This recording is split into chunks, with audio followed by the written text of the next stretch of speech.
Saline, I'm Kayla Sellers. And I'm Paxton Brown. On this holiday episode, we have a look at the video game systems that are sure to be on many students' Christmas lists and charitable efforts being made around the high school. All this and more on this season opener of SHS Today.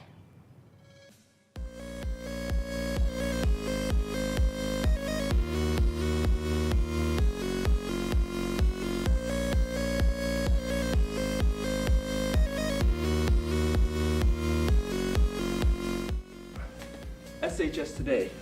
Are you ready?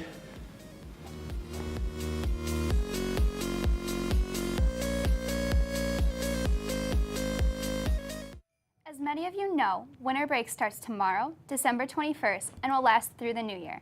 Classes will resume Monday, January 6th. Enjoy the much-needed break. Since the weather outside is frightful, many people will be staying in over the holiday break. Two hot ticket items that will probably ease the pain are the new Xbox One and the PlayStation 4.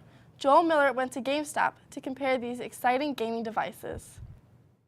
Greetings, students of Saline. I'm Joel Miller, here with a special look at the next video game console war between Sony's PlayStation 4 and Microsoft's Xbox One.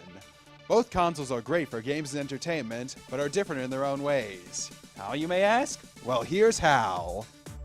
The PlayStation 4 arrives at $400 with all sorts of cheap, fun indie games available for purchase, a special app for smartphones that compares your progress with those of your friends, and remote play with the PlayStation Vita, which is sold separately. I would probably have to say go with PS4 just because the PlayStation Network's usually free, especially on the PS3. I know the new one, they're trying to charge something for it, but it's still going to be a lower price point than it would be for the Xbox 360 or the Xbox One. On the other hand, the Xbox One launches at $500, but comes with a new improved Kinect sensor, easy transition between entertainment apps such as Netflix, Skype, and NFL, and support for Xbox Smart Glass for games and entertainment. I already had the Xbox 360 and all my friends have it, and if I would have to go to the PlayStation 4, I'd have to get new games, a new system, and most of my friends have the Xbox. Both consoles look fantastic, but the choice is all yours. Will you choose the game-focused PlayStation 4 or settle in with the multimedia capabilities of the Xbox One? Either way you go, you're guaranteed to have a great time. I'm Joel Miller, back to you in the studio. Thank you, Joel, for giving us a look at these new systems. I was just looking at my phone, and on Facebook, the PlayStation has almost 36 million likes, and the Xbox only has around 23 million.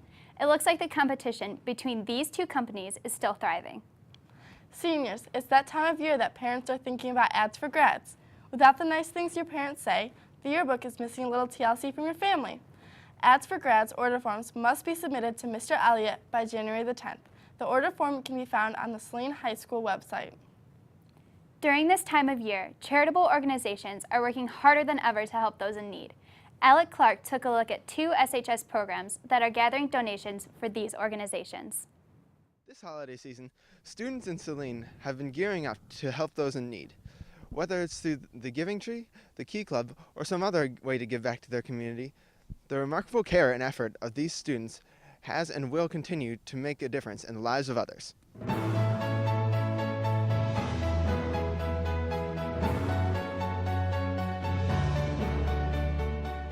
The Key Club has been around for a number of years here at the high school, and it has gained in strength in numbers in the past few years. Around this time of year, we're doing gifts for soldiers, and so we're filling boxes with gifts and sending them over to Afghanistan. We're also making holiday cards for some of the residents at the Evangelical Home, and then in January, we'll do some more work with some of the local homeless organizations. Later, I went to Mrs. Gallimore and found out some interesting information about the Giving Tree project. One of our students in FCCLA, Maddie Guess, is a transfer student from Texas, and she came to me saying in her small school in Texas, the students and staff had a giving tree. It was a ginormous project, and why, with our huge school and our students who are fairly well off, aren't we doing anything like this? To date, the Giving Tree has collected hundreds of gifts, helping children and families in need. May their example be a testament to the spirit of giving here at Saline High School. Now back to you guys in the studio. Thank you, Alec, for a look at these helpful programs in Saline High School, and a big thanks to the Key Club and the Giving Tree for making the world a better place. If you are interested in the Key Club, they meet in room 241 every other Wednesday at 7:15 in the morning.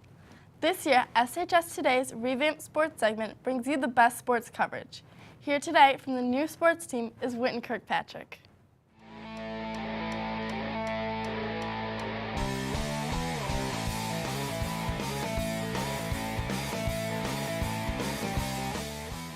Thank you. I'm Wynton Kirkpatrick, and welcome to your SHS Today Sports.